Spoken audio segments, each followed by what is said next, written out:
Please put your hands together for Obiageli Ezekwesili. She was an advisor to President Obasanjo and Minister of Education, and known as Madam Due Process for her fierce anti-corruption drive.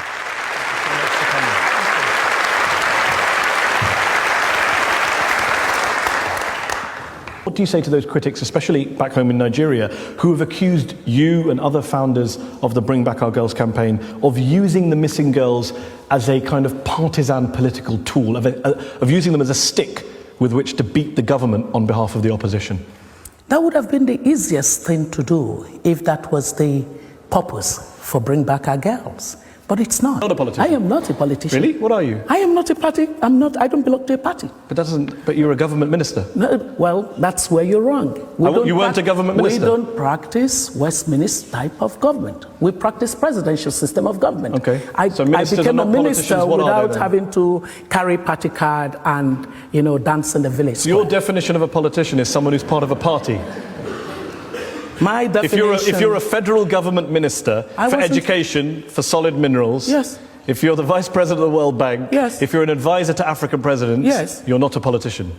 Well, really? It depends on how, That's a very narrow broadly. Definition. That's a very convenient definition. No, you're doing a broad definition of politician. I mean, like... Really? A minister in government? That's not a very broad definition. That's a pretty basic definition. No, but a minister in government doesn't necessarily... I'm a politician.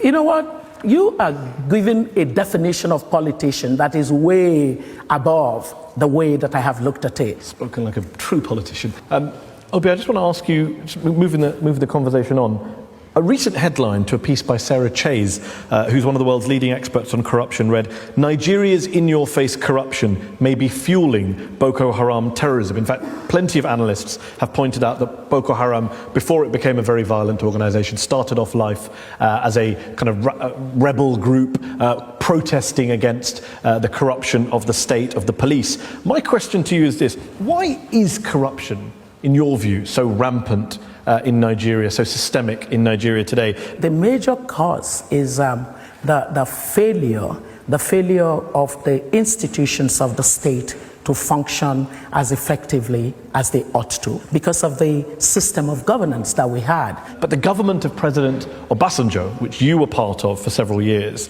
that was pretty corrupt too, wasn't it? And some would say it was even more corrupt than the military dictatorship of Sani Abacha that came before it. It was as corrupt, at least, as the current government that's been accused of corruption. That was a government you were part of. I really like empirical evidence.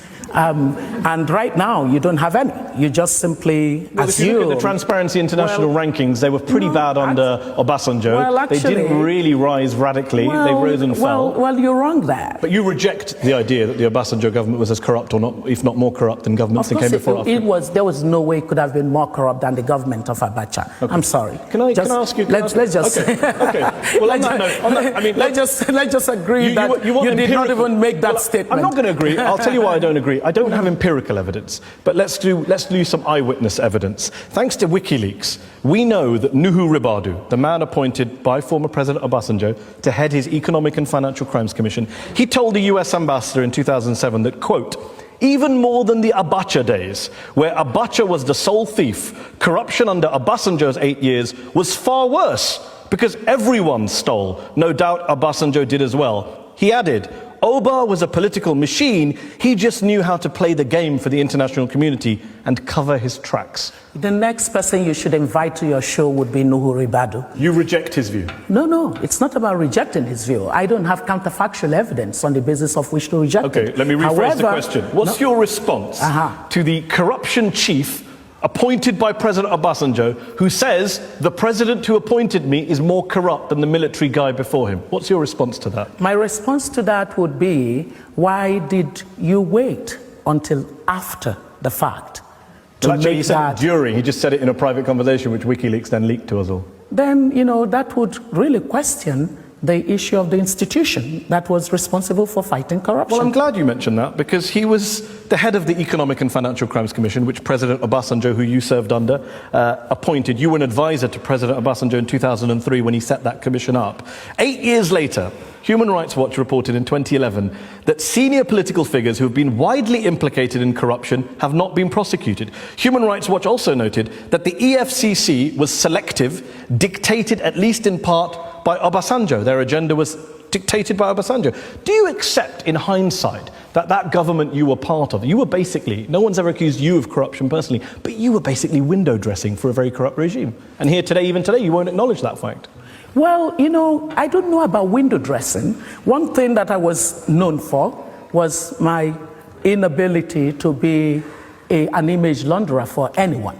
I mean, even the President Obasanjo that you are talking about would tell you that anytime, any day. Okay, so anytime, any day, this evening in the Oxford Union, how corrupt was President Obasanjo in your view? Is that supposed to be a question on the basis of some factual thing that you're putting before me? I don't have the factual evidence, but you were the woman who worked in government. Well, you were nicknamed Madam Due Process. Well, listen to me, President Obasanjo. So what did you make of President Obasanjo's record? Well, my sense of President Obasanjo was that he gave me the freedom to define the work that I did in ensuring that public procurement was more transparent than it used to be. With respect, if you're not a politician, you should be, because these are not answers to my questions. I asked you, how corrupt is President Obasanjo? How corrupt was he? And I think his corruption chief says he was more corrupt than Sani Abacha. I think what is your view? Little bit less corrupt? Little bit more corrupt? Well, listen to me. I already said to you that I do not do anything on the basis of anecdotes. I answer my questions. I'm not asking you to give an anecdote. I'm asking you to give your opinion. No. How corrupt do you think, as a minister in that government, President Obasanjo was? You're Madam Due Process. Tell us. No. You're not going to make me say somebody for whom I have... Well, then you shouldn't really go around saying I don't launder people's images, because you are refusing to comment on a public figure in Nigeria. Many people think he's corrupt. His own corruption chief thinks he's corrupt. Well, you won't tell us whether you think he's corrupt. Did you ever raise the issue of corruption in government about your colleagues? About what your colleagues were doing? I did. I wasn't popular for that. Okay. The issue that is very clear to me is that based on the track record of what happened in that administration, it had serious corruption challenges. This is great rhetoric. You're saying that government was corrupt, you raised issues, you caused problems, and then I say to you, the person who ran the government, you say no comment. I'm confused as to why you cannot tell us why the former president of Nigeria, who ran, according to you, a corrupt government, you just told us there was lots of corruption in that government, was the president himself corrupt? Well, now you're really putting words in my mouth.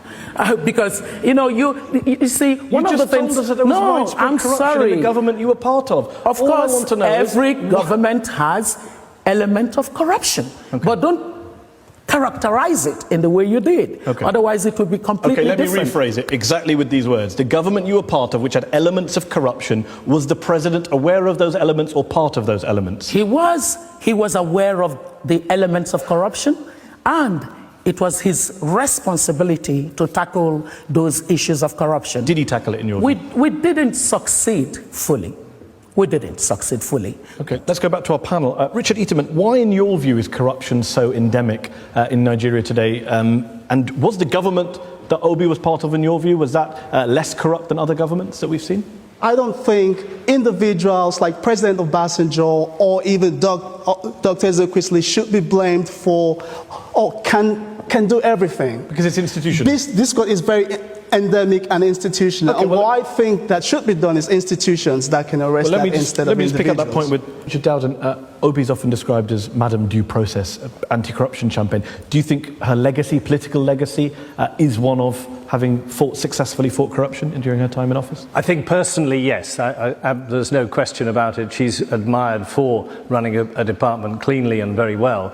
But in a government that, as time has gone by, it shows that it was extremely corrupt, and especially towards the end.